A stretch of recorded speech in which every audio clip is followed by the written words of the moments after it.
So guys, maligo ta kung init pa ba ang kuan be?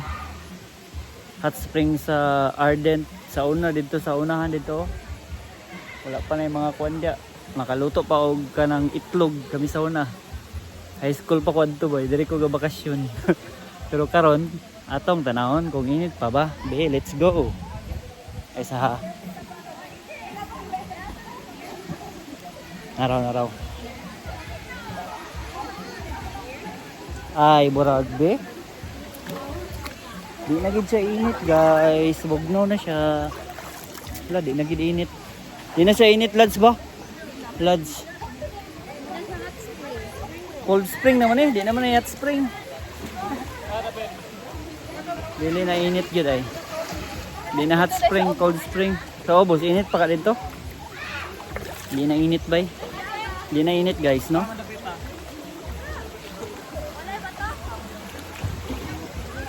So di na siya init.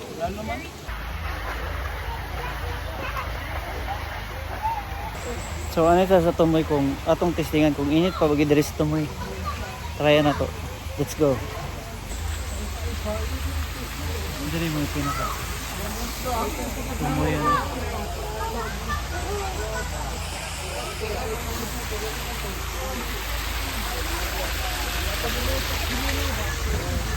Hindi na medyo init ba? Bugnaw na kayo.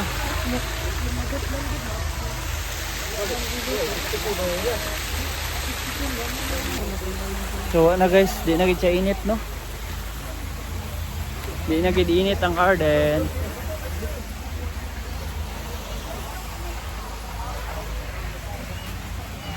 Di na siya init guys. Pero 2026 di na init.